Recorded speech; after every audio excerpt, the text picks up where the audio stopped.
إن الحمد لله نحمده ونستعينه ونستغفره ونتوكل عليه ونعوذ بالله من شرور أنفسنا ومن سيئات أعمالنا من يهده الله فهو المهتد ومن يضلل فلن تجد له وليا مرشدا أشهد أن لا إله إلا الله وحده لا شريك له وأشهد أن محمدا عبده ورسوله. Todas las alabanzas pertenecen a Allah, Señor del Universo, a quien Allah Azza wa Jal guíe, nadie lo podrá desviar, pero para quien Allah haya decretado el desvío a causa de las malas acciones y elecciones de esta persona, no encontrará quien le pueda guiar. Atestigo que nada ni nadie merece ser adorado sino Allah, Señor, Creador, Sustentador, quien da la vida y da la muerte, quien ha de juzgarnos por nuestras acciones. Y atestigo que Muhammad sallallahu alayhi wa sallam es su siervo y mensajero. Quien se aferre al mensaje y la guía de Muhammad sallallahu alayhi wa sallam es como quien se sube al arca de Noé. Pero quien se aleje y sea negligente en la sunna de Muhammad sallallahu alayhi wa sallam y en el camino que él enseñó, es como el hijo de Noé que decidió no subirse a la barca y subir a una montaña alta pensando que así podía salvarse, pero finalmente murió ahogado. La única salvación, la única forma de alcanzar la salvación en esta vida es aferrarse a la sunna de Muhammad sallallahu alayhi wa sallam. Hermanos y hermanas, los saludo primero con el saludo del Islam. Assalamu alaikum wa rahmatullahi wa barakatuh. Y los invito a esta, nuestra última clase sobre la materia doctrina, aqida o tawhid, en este segundo nivel en el seminario islámico, y en el cual vamos a tratar un asunto muy importante, porque hasta aquí hemos hablado mayormente sobre las virtudes del tawhid, de buscar la perfección del tawhid, de completar el tawhid. Y vamos a ver en esta clase, en esta última clase, algunas cualidades que describió el profeta Muhammad sallallahu alaihi wasallam que tienen aquellas personas que alcanzan a completar su tawhid, que alcanzan a perfeccionar y purificar su tawhid, para de esta manera buscar nosotros poner en práctica estas cualidades que describe el profeta sallallahu alaihi wasallam de estas personas, y así ser de aquellos que obtengan la recompensa tan grande y tan anhelada y esperada por nosotros, de ser de aquellos que purifican su monoteísmo. El autor, como nos tiene acostumbrado, cita un hadiz del profeta Muhammad sallallahu alaihi wasallam sobre este tema. En este caso es un hadiz un poco extenso, lo voy a leer y luego vamos a volver sobre cada una de sus palabras, porque por Allah cada una de las palabras de este hadiz tienen un significado muy especial. Dice el autor, se transmitió de Ibn Abbas que el profeta sallallahu alayhi wa sallam dijo: me fueron mostradas las comunidades y vi un profeta con un pequeño grupo, y vi a otro profeta con uno o dos hombres, y luego a otro profeta y nadie con él. Cuando divisé un grupo enorme, pensé que era mi comunidad. Pero me fue dicho: es Moisés y su pueblo. Miré nuevamente y había un grupo grande, y me fue dicho: esa es tu comunidad, y con ellos hay 70.000 que entrarán en el paraíso sin rendir cuentas y sin ser castigados. Entonces el profeta sallallahu alaihi wasallam se levantó y entró a su casa. La gente comenzó a discutir sobre ¿quiénes eran los que fueron mencionados en este hadith? Algunos supusieron que se trataba de los compañeros del mensajero de Allah. Otros conjeturaron que a lo mejor eran los que habían nacido en la era del Islam y nunca habían sido politeístas. En ese momento entró el mensajero de Allah sallallahu alaihi wasallam y le fue referida la discusión ocurrida en su ausencia. Entonces el profeta sallallahu alaihi wasallam dijo: son aquellos que no piden que otras personas les hagan ruqya, ni que los cautericen, los que no creen en el mal augurio, sino que se encomiendan confiados a su Señor. Entonces se levantó Ukasha ibn Mihsan y dijo: mensajero de Allah, pídele a Allah que me incluya entre ellos. Le contestó el profeta sallallahu alaihi wasallam: tú eres uno de ellos. Luego se levantó otro hombre y dijo: pídele a Allah que me haga uno de ellos. Pero señaló el profeta sallallahu alaihi wasallam: ¿se te ha adelantado, Ukasha?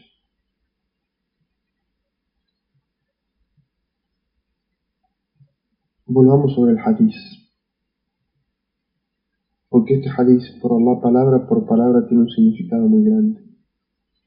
Primero, este es un hadith auténtico, y quien nos narra este hadith es Ibn Abbas, uno de esos jóvenes que el profeta sallallahu alaihi wasallam instruía mucho en muchos aspectos de la religión, y que aquí nos narra un hadith que está completamente relacionado con el tema del aqid y del tawhid.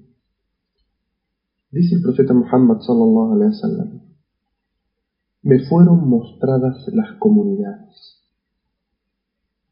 Es decir, el profeta sallallahu alaihi wasallam está hablando de que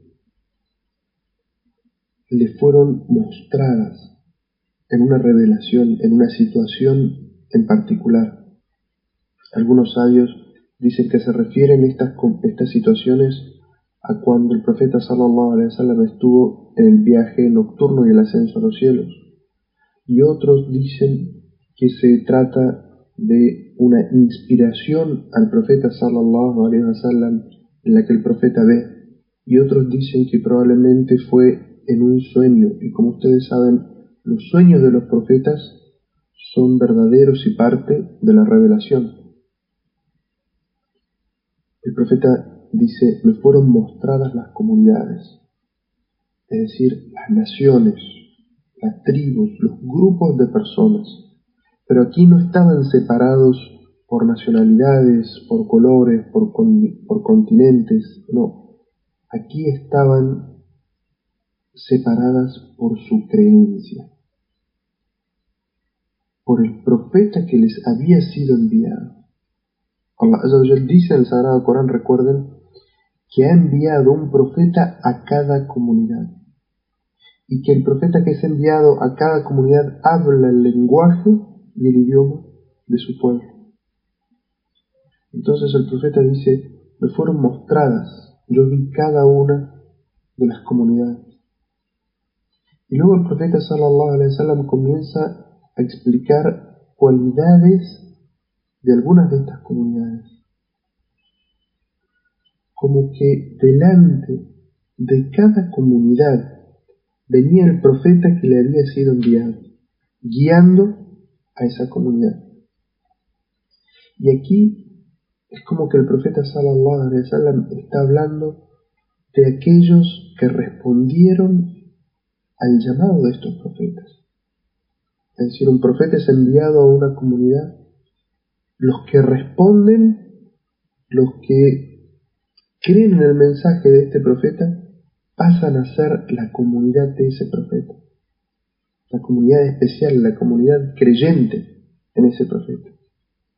Y el profeta sallallahu alaihi wasallam nos habla sobre cómo fue la misión o el resultado de la misión de estos profetas.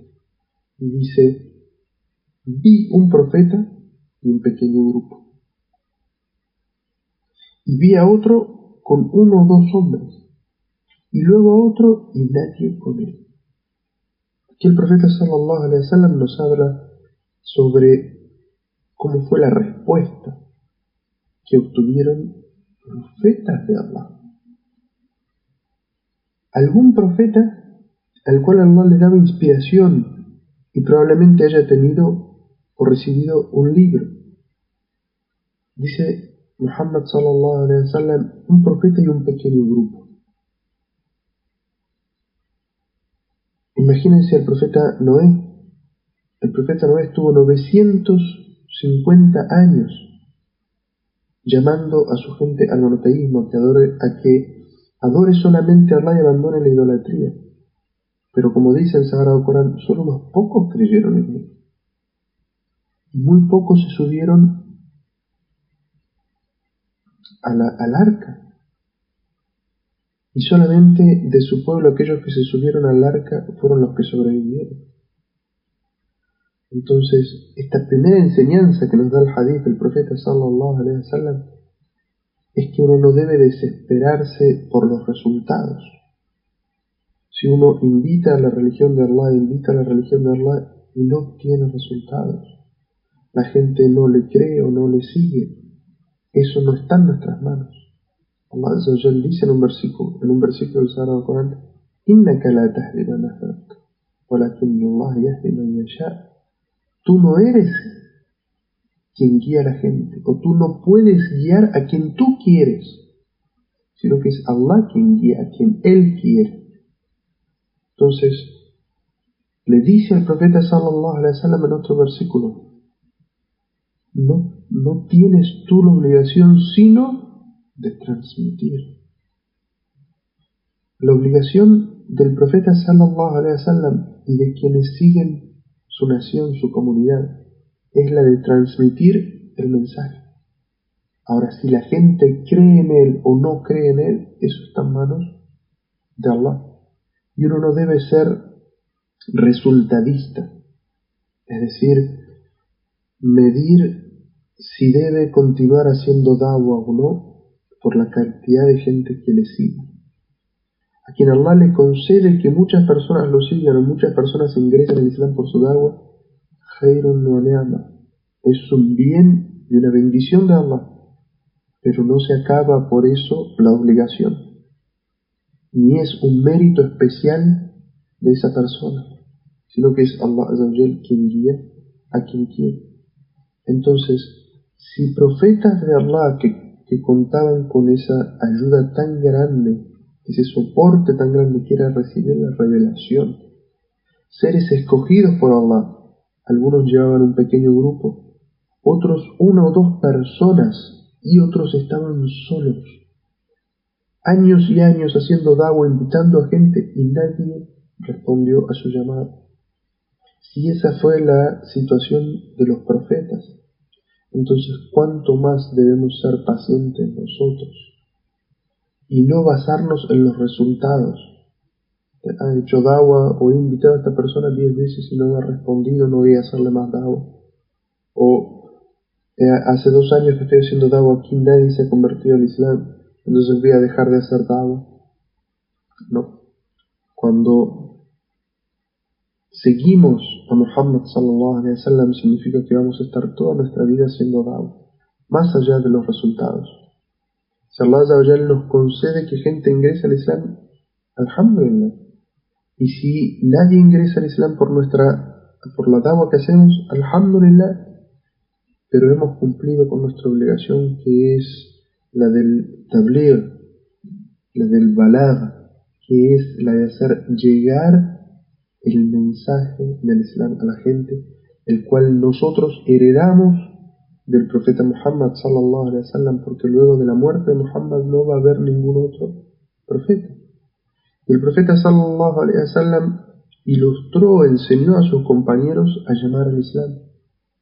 Y en el último sermón que dio, dijo las siguientes palabras: que haga llegar el presente este mensaje al ausente. Es decir, el profeta sallallahu alaihi wasallam sabía que había sido enviado a toda la humanidad y que su mensaje debía ser transmitido a toda la humanidad. Sin embargo, él no tenía esa capacidad de ser inmortal y de alcanzar a ver a todas las personas. Entonces su comunidad heredaba esa responsabilidad luego de su muerte. Por eso los musulmanes deben prepararse, estudiar el aqida, el tawhid y la legislación, el fiqh, para transmitirlo a la gente y cumplir de esa manera con el legado que el profeta sallallahu alaihi wasallam nos dejó. Pero volvamos aquí al significado básico de este hadith, en el cual el profeta nos habla sobre los resultados que obtuvieron algunos profetas y que había muy poca gente con él. Luego de esto, el profeta dice: luego divisé un grupo enorme y pensé que era mi comunidad. El profeta sallallahu alaihi wasallam ve un grupo muy grande y piensa que como son muchos los seguidores, esa iba a ser su nación. Pero le fue dicho: es Moisés y su pueblo. Es decir, el profeta Moisés fue enviado a un pueblo, al pueblo de Israel, y de su pueblo muchos creyentes lo siguieron, y durante muchas generaciones. Y por eso Moisés aparece en este hadith del profeta sallallahu alaihi wasallam con una enorme comunidad. Los creyentes que siguieron a Moisés, y luego de su muerte, y luego de su muerte, y luego de su muerte, durante muchas generaciones, todos aquellos que seguían la religión enviada por Moisés y el mensaje de Moisés eran creyentes, y eran un grupo muy grande. Así lo describe el profeta sallallahu alaihi wasallam. Pero le es dicho a Muhammad: no es tu comunidad, es Moisés y su pueblo. Entonces dice el profeta sallallahu alaihi wasallam: miré nuevamente y había un grupo enorme. Y en el original árabe dice: hasta donde alcanza la vista. Cubría todo el horizonte. Es decir, que era muy numeroso. Y le he dicho al profeta sallallahu alaihi wasallam: esa es tu comunidad. Y entre ellos hay 70.000 que entrarán en el paraíso sin rendir cuentas y sin ser castigados. El profeta sallallahu alaihi wasallam le habían sido mostradas todas las comunidades, y cuando ve esta comunidad tan grande, tan enorme,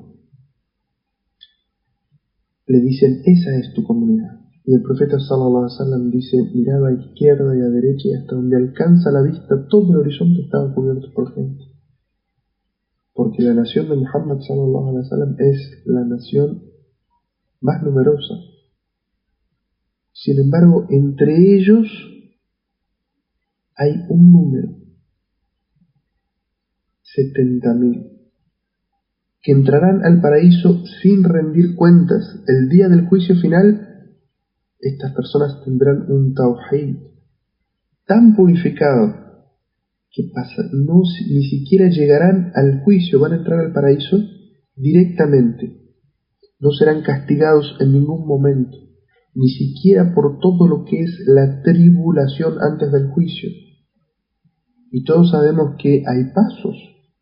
Está primero la tribulación de la muerte. Es decir, el momento de la muerte es un momento de mucha fitna, de mucha tribulación. Esta gente va a estar tranquila y serena en ese momento. Sabemos que existe algo que se llama Adhab al-Qabr, o el castigo de la tumba, la tribulación de la tumba. Esta gente va a estar tranquila, serena, en paz, por haber purificado su tawhid. Y luego, cuando sean resucitados y esté toda la incertidumbre de: ya Allah, ¿cómo va a ser mi juicio? ¿Me irá bien? ¿Me irá mal? Gente que va a comenzar a transpirar hasta que la transpiración le alcance sus tobillos, a otros las rodillas, a otros los hombros, a otros los cubra completamente del temor, la incertidumbre que le dé el día del juicio. Esta gente va a estar tranquila, va a ingresar al paraíso sin juicio, sin ni siquiera la incertidumbre de: se están pesando mis obras, pesarán más las buenas o las malas. Nada, directamente el paraíso. El profeta sallallahu alaihi wasallam estaba entre sus sahabas que nos está transmitiendo el hadith es Ibn Abbas, y dice, estaba en la mezquita. Y ustedes saben que una de las casas del profeta estaba pegada a la mezquita. Entonces el profeta sallallahu alaihi wasallam le narra hasta aquí el hadith, se levanta y entra a su casa. Los que estaban en la mezquita sentados escuchando el hadith del profeta sallallahu alaihi wasallam se ponen a comentar entre ellos, ¿quiénes son estos 70.000 afortunados que van a entrar al paraíso sin juicio y jamás van a ser castigados? ¿Quiénes son? ¿Quiénes pueden ser? El profeta sallallahu alaihi wasallam hasta aquí les había dicho que existían, cuáles eran sus cualidades. Entonces ellos se ponen a debatir y tiran ideas. Algunos dicen, para mí, que se trata de los compañeros del mensajero de Allah. Es decir, el hecho de ser sahabi, compañero del profeta sallallahu alaihi wasallam, es una enorme virtud. Haber creído en Muhammad sallallahu alaihi wasallam cuando la religión estaba siendo perseguida, cuando mucha gente por el solo hecho de decir la ilaha illallah era perseguida y asesinada, cuando por el solo hecho de decir la ilaha illallah eran apresados y tenían que escapar de prisión y abandonar todo lo que tenían para poder emigrar a Medina o salvar la vida. El hecho de haber visto a Muhammad sallallahu alaihi wasallam, haber escuchado a Muhammad sallallahu alaihi wasallam, haber luchado en la causa de Allah junto al profeta sallallahu alaihi wasallam, esto es una enorme virtud, y por eso muchos dijeron, estos 70.000 evidentemente deben ser los compañeros del profeta sallallahu alaihi wasallam. Otros tenían otra idea y dijeron, quizás sean los que nacieron dentro del Islam y nunca llegaron a ser politeístas. Es decir, este otro grupo pensó, somos sahabas, porque todos los que están aquí hablando y conjeturando son sahabas, son compañeros del profeta.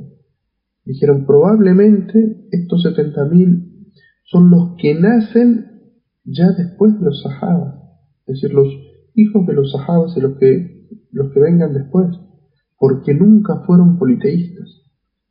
Los sahabas, los compañeros del profeta sallallahu alaihi wasallam, antes de entrar al Islam, de dar su testimonio de fe, antes de ser nuevos musulmanes, habían sido politeístas, habían adorado ídolos. ¿Y cuántos hadices y narraciones hay sobre eso? Como Umar ibn al-Khattab, califa de los musulmanes, el segundo califa, en cantidad de hadices está mencionado. El profeta sallallahu alaihi wasallam lo tenía como su asesor, como una persona muy cercana a él, fue el segundo califa. Mientras era califa, en un momento se pone a llorar y luego se ríe, y uno de sus compañeros le dice, califa de los musulmanes, ¿qué fue lo que primero te hizo llorar y luego te hizo reír? Y le dijo, recordé los días en los que adorábamos a los ídolos y teníamos la costumbre pagana de enterrar a nuestras hijas mujeres vivas, y me puse a llorar. Y recordé después que cuando teníamos hambre y había unos ídolos que estaban construidos de dátiles, íbamos y le quitábamos dátiles y los comíamos. Y eso le mostró lo estúpido, lo tonto de esa creencia de hacer un ídolo de dátiles, adorarlo y cuando tenían hambre comerse su ídolo. Es decir, ese ídolo ni siquiera podía prohibir que se lo coman. Ese tan poderoso era. Entonces, estos sahabis dicen, quizás estos 70.000 son los que nunca llegaron a ser politeístas. Mientras estaban discutiendo estas ideas de quiénes eran, el profeta sallallahu alaihi wasallam vuelve a salir de su casa y entrar a la mezquita. Y entonces le comentan al profeta sallallahu alaihi wasallam esta discusión entre los sahabas, o no discusión sino intercambio de ideas. ¿Quiénes podían ser estos 70.000? Y el profeta sallallahu alaihi wasallam les dice, ¿quieren saber quiénes son estos 70.000? Observen estas características. son aquellos que no piden a otras personas que les hagan ruqya, ni que los cautericen. No creen en el mal augurio, sino que se encomiendan confiados a su Señor. Aquí el profeta sallallahu alaihi wasallam da unas características y dicen, son personas que no piden que les hagan ruqya, que no piden que los cautericen y que no creen en el mal augurio, en la superstición, sino que depositan su confianza en Allah. Las características que da el profeta sallallahu alaihi wasallam y que vamos ahora a explicar una por una. Luego que el profeta sallallahu alaihi wasallam dice esto, se levanta uno de los sahabas que estaba allí escuchando al profeta sallallahu alaihi wasallam atento. Se llamaba Uqasha ibn Mihsan. Se levanta y le dice, mensajero de Allah, haz un dua por mí para que yo sea de ellos, es decir, de los 70.000.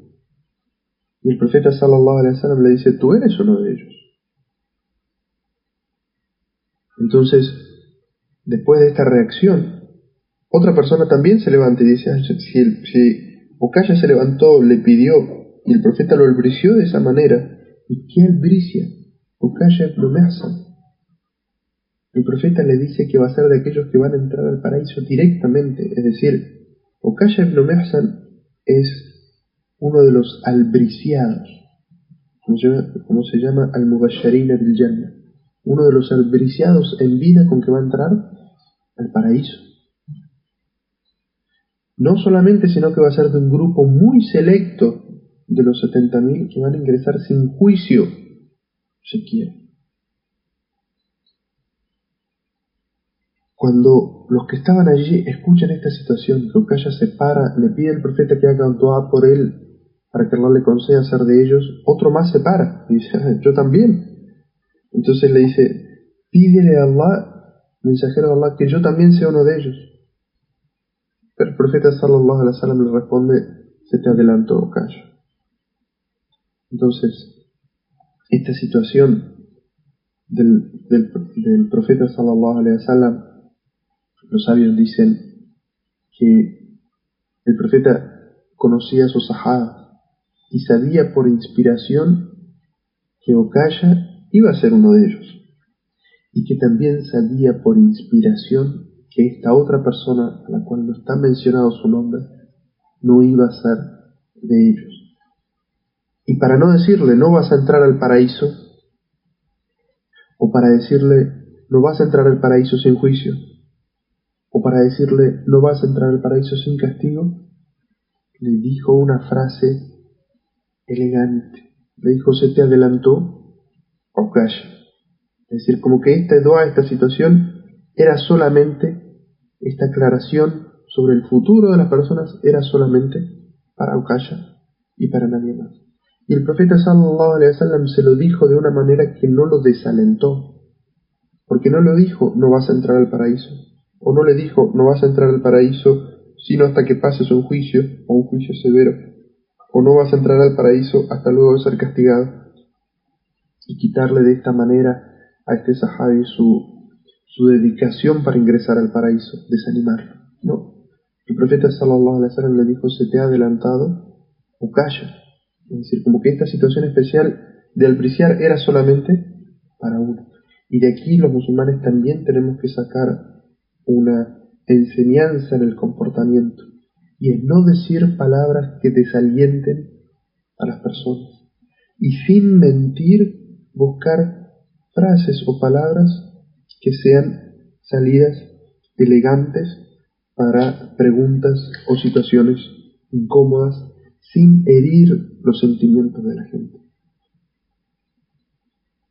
Pero aquí las palabras que nos interesan, las palabras que hablan sobre la perfección del Tawhid de estos 70.000 personas que van a ingresar al paraíso, el profeta sallallahu alaihi wasallam dice, son aquellos que no piden que otras personas les hagan ruqya, ni que los cautericen, no creen en el mal augurio, la superstición, sino que se encomiendan confiados a su Señor.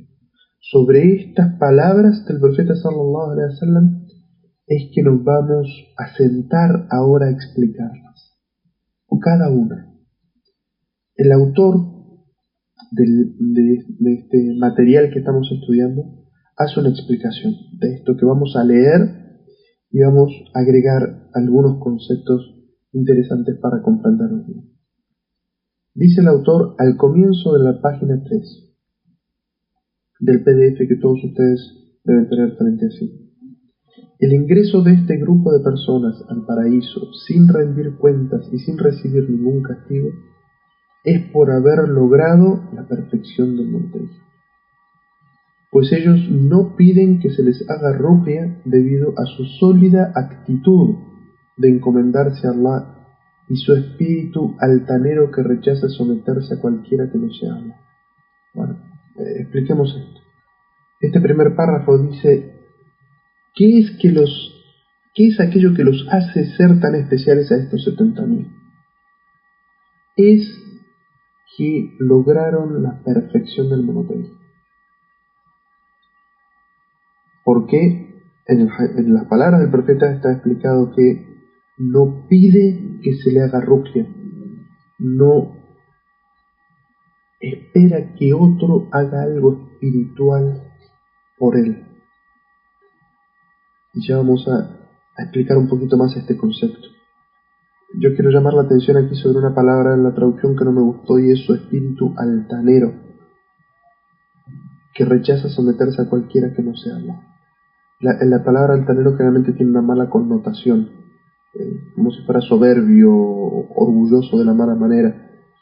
Yo diría un espíritu sublime, es decir, tiene una sólida actitud de encomendarse a Allah y un espíritu sublime, alto, que vuela por encima de las personas, como que no siente necesidad de las personas, sino que tiene solamente necesidad de Allah y de su Señor, y por eso se encomienda únicamente a Él.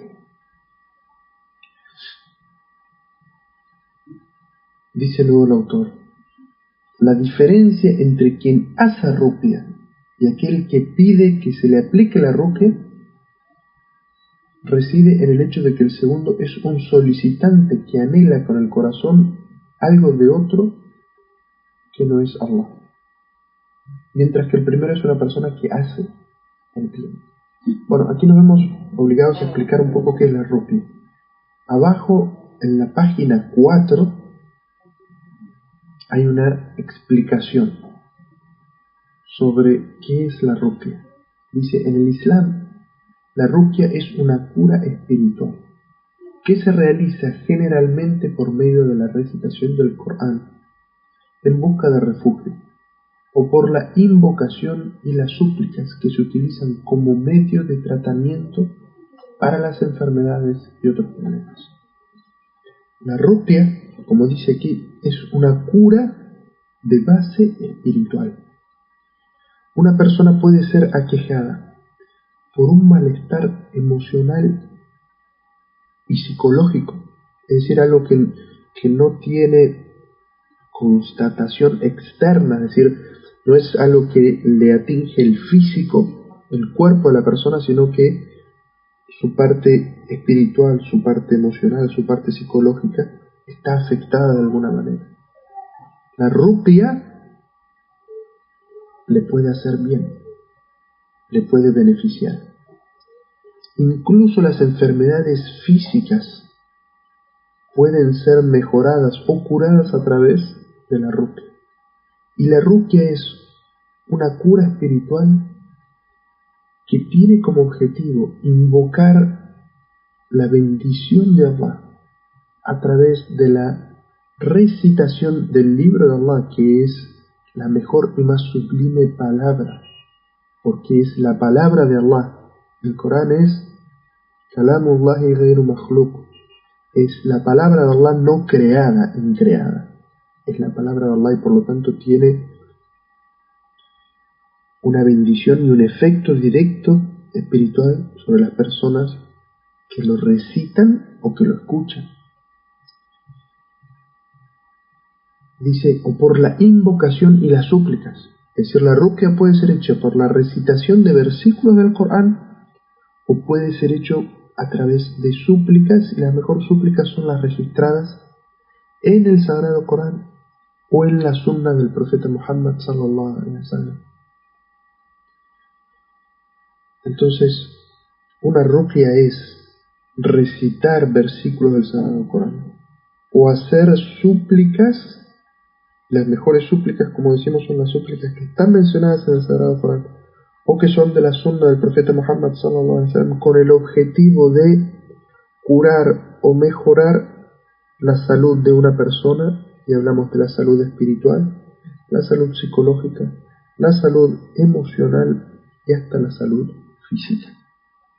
Y esto es una forma de cura de lo espiritual que tiene efecto sobre lo creado, porque tanto la psiquis como la emocionalidad como la parte física de la persona es algo creado, pero la espiritualidad a través de la baraka de Allah Azza wa Jal, es decir, de lo que Allah concede a esa persona en base a esta recitación del Corán o de la súplica que le hace, puede curar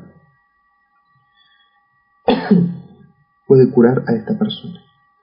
Esta es la definición de ruqya. Entonces vayamos otra vez a la página 3, en la cual habla el autor sobre por qué el profeta dice en la descripción de estos 70.000 que han purificado su tawhid y entran al paraíso sin juicio, que son aquellos que no les piden a otros que les hagan ruqya. Aquí el profeta sallallahu alaihi wasallam nos está hablando sobre un concepto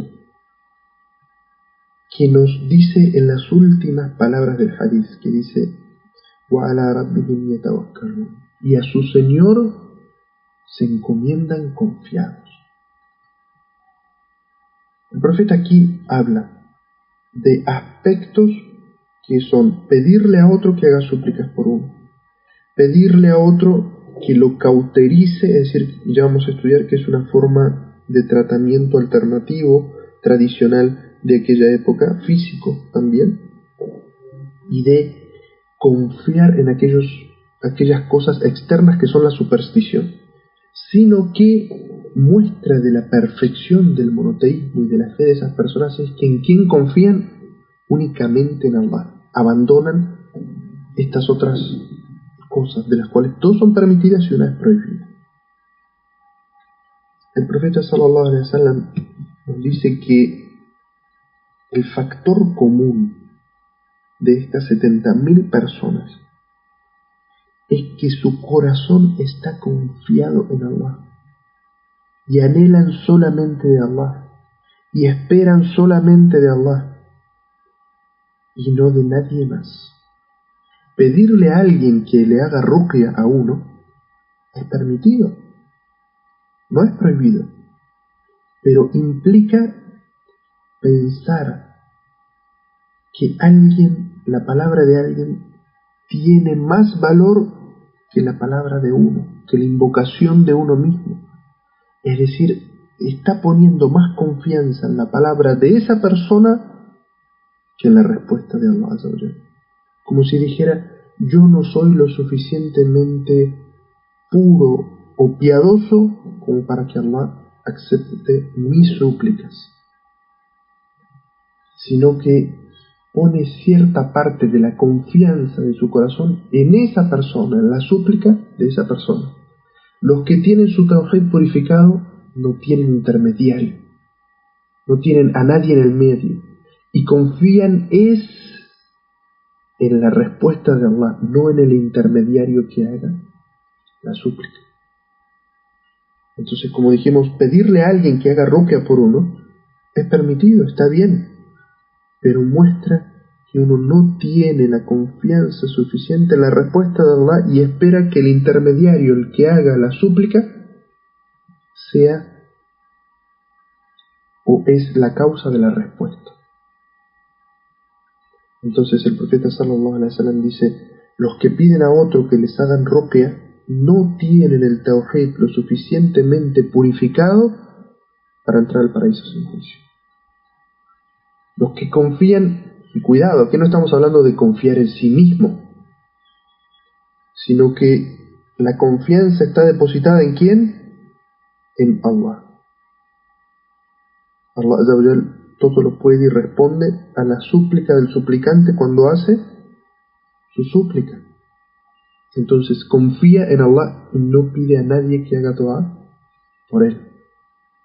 No le pide a nadie que haga esta ruqya especial por él, porque tiene su corazón completamente encomendado a Allah. Y luego el profeta sallallahu alaihi wasallam habla sobre la cauterización. Terminemos de leer aquí en la página 3, el segundo párrafo. Aquí el autor nos va a dar algún dato más sobre el tema de la ruqya. Dice: la diferencia entre quien hace la ruqya y aquel que pide que se le aplique la misma reside en el hecho de que el segundo es un solicitante que anhela con el corazón algo de otra persona, es decir, de que le está haciendo ruqya en su favor, mientras que el primero, el que hace ruqya por otras personas o por sí mismo, es una persona que está haciendo el bien. El propósito que se persigue con dicha mención era justamente describir a los 70.000 que han de ingresar al paraíso sin juicio como personas que se encomiendan a Allah y no se encomiendan a un intermediario, es decir, a la persona que va a hacer la súplica por ellos. No tienen siquiera este peligro, y esto es, hermanos, un peligro, el hecho de en nosotros, en los que venimos de un trasfondo católico, en el cual el hecho de confiar en los intermediarios es algo tan común, en el cual para alcanzar el perdón, uno debe comentarle al cura sus pecados. Para conseguir trabajo debe recurrir a San Fulano. Para conseguir salud debe recurrir a Santa Fulanita. Para todo en el cristianismo, en el catolicismo, hay intermediarios. Para los que venimos de ese trasfondo, parte fundamental de la purificación del tawhid implica esto de confiar directamente en Allah y no necesitar ni poner nuestra confianza, nuestra esperanza en nadie. Y por eso es que es parte del trabajo de este musulmán nuevo que viene del cristianismo no repetir esas enseñanzas de ir al sheikh para que haga dua por uno, o ir al sheikh para que haga ruqya por uno, o ir al sheikh para que haga ruqya por un enfermo, o ir al sheikh para que contarle las faltas que ha cometido para sentirse mejor y así sentirse que está alcanzando el perdón de Allah, sino que uno debe dirigirse directamente a Allah Azza wa Jalla en busca del perdón y en busca de la súplica y de la respuesta. Luego el profeta sallallahu alaihi wasallam menciona una segunda cosa, que es la cauterización.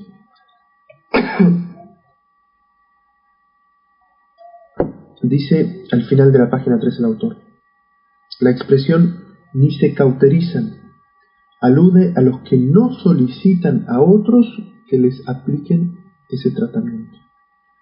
Es de señalar que la cauterización en sí está permitida. Dice un hadith sahih auténtico reportado por Jabir bin Abdullah: el profeta envió a Ubay ibn Ka'b, que era un compañero, lo envió como médico. Es decir, el profeta sallallahu alaihi wasallam sabía de sus conocimientos de medicina y lo envió para que practique la medicina a una gente. Y escarificó y cauterizó. Es decir, utilizó dos técnicas de la medicina tradicional de aquella época, que es la escarificación, el hijama, que la hijama consiste en una ciencia, un conocimiento del cuerpo del ser humano, en el cual dicen que en ciertos lugares del cuerpo se junta una presión de la sangre, una sangre que no es buena. Ellos lo llaman ad-dam al-fasid, o una sangre que está como corrupta y hace una presión en ciertas partes del cuerpo, y haciendo unos pequeños cortes, unas escarificaciones muy pequeñas, permitiendo que la sangre salga chupándola con unas ventosas. En la actualidad esa técnica se conoce como la medicina tradicional de las tazas chinas. Quien quiere investigarlo por internet puede encontrar. Los chinos también practicaban esta forma y son los que la han transmitido a Occidente, y por eso es conocida aquí como la técnica de las tazas chinas. Hacen unos pequeños cortes, hacen un vacío y ponen una taza o un vaso, generalmente es de vidrio, y este vacío succiona y hace que salga cierta parte de la sangre, y eso genera bienestar y cura en las personas.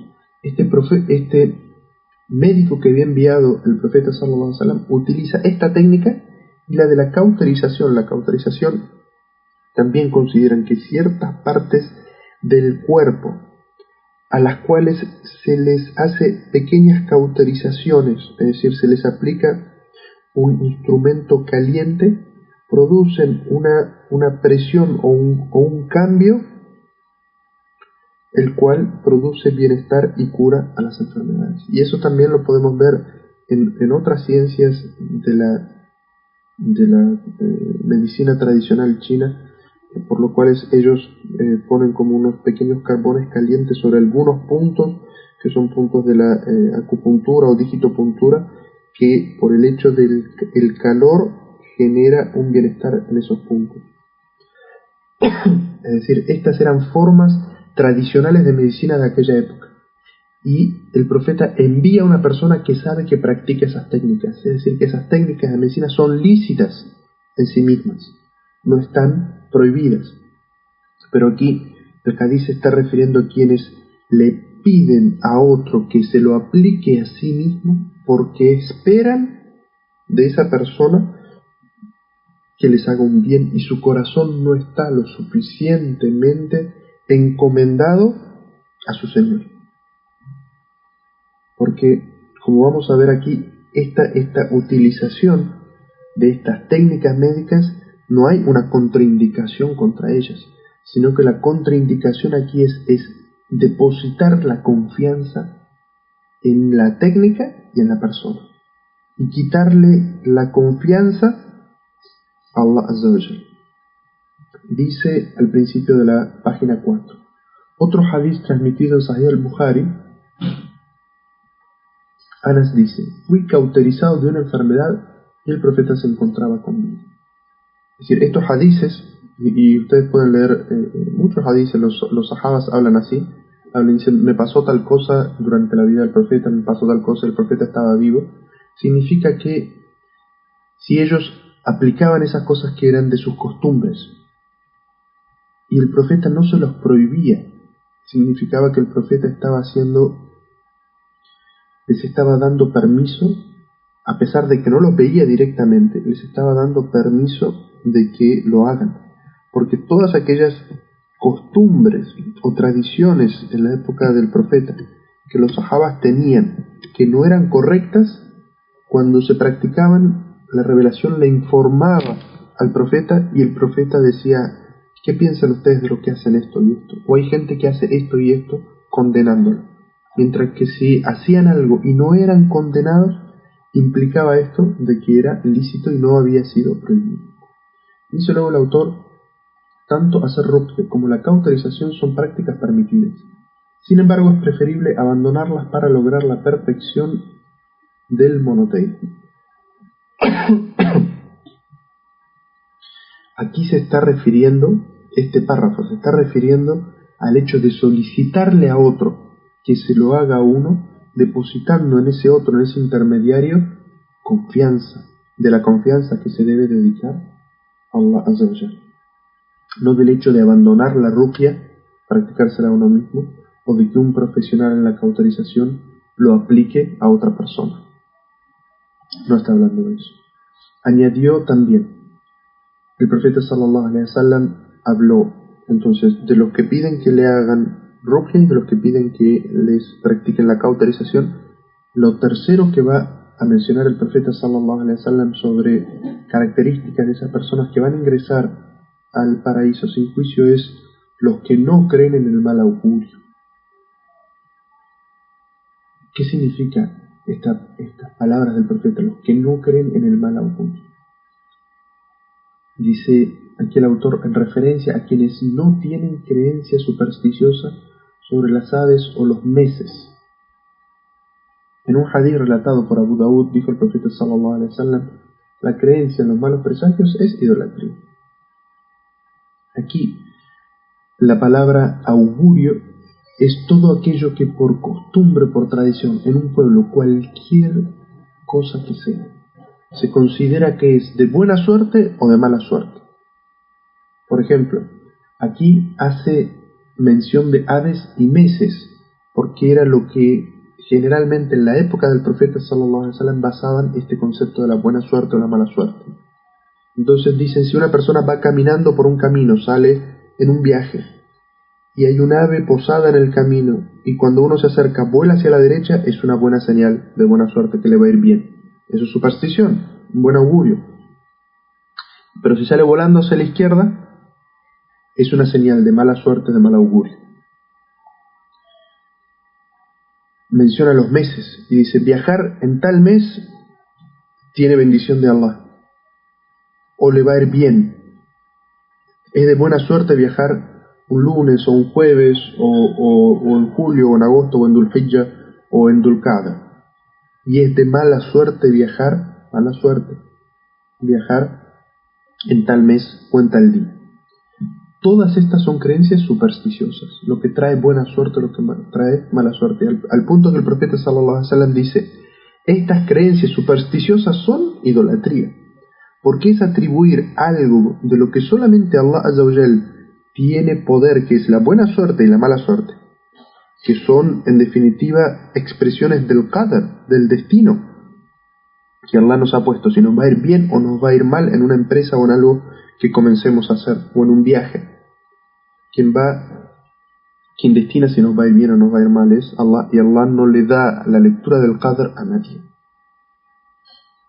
Entonces, ¿en quién debe confiar uno cuando inicia algo, un viaje o cualquier empresa? Debe encomendarse a Allah y confiar en Allah.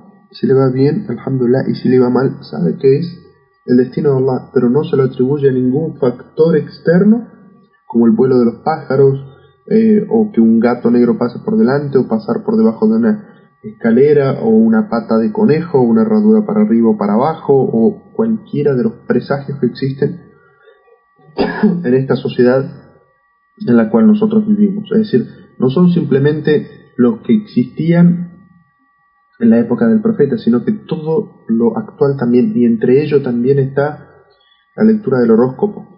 Y por Allah que hay algunos musulmanes que agarran un periódico, una revista, y lo primero que se fijan es el horóscopo. Los que nacieron en el mes de agosto o en el mes de septiembre, si van a tener buena suerte o van a tener mala suerte. Subhanallah. Allah no ha puesto nada en la posición de los planetas en el momento del nacimiento o en el mes que uno nace, sobre la buena suerte o sobre la mala suerte o el destino de las personas. Nadie lo puede leer, nadie lo puede saber. Dice finalmente aquí el autor, en cuanto a las palabras, sino que se encomiendan confiados a su Señor, aluden a la razón por la cual se abandonan las prácticas mencionadas anteriormente. Se trata de gente que pone su plena y total confianza en Allah, el único, sin copartícipes, con el afán de procurar lo beneficioso y apartarse de lo que es dañino, sin dejar de recurrir a los medios o factores externos. Es decir, nosotros mencionamos que tanto la ruqya como la cauterización, y la cauterización habla aquí de cualquier procedimiento médico, no son prohibidos en sí mismos, sino que recurrir a ellos, depositando en ellos confianza, pedírselo a otra persona, implica que la fe, el tawhid de uno, la confianza en Allah no está completa. Mientras que si se hace con la confianza plena en Allah, no hay ningún impedimento, es decir, no se debe abandonar ni la ruqya, ni se debe abandonar recurrir a una persona de conocimientos médicos para que nos ayude a superar una enfermedad, siempre que la confianza esté depositada en Allah. Por eso aquí el autor pone un título y dice: recurrir a los medios es un acto legítimo. Dice: se debe saber que el hadith anterior no insta, no invita a abandonar los medios o factores externos que Allah Azza wa Jal ha puesto en la creación. En realidad todas las leyes de la creación son leyes de la creación de Allah. Y por eso, si Allah ha puesto que determinadas formas de medicina, determinadas sustancias ayudan a curar, entonces seguirlas es parte de seguir la ley natural que Allah Azza wa Jal ha puesto en la creación.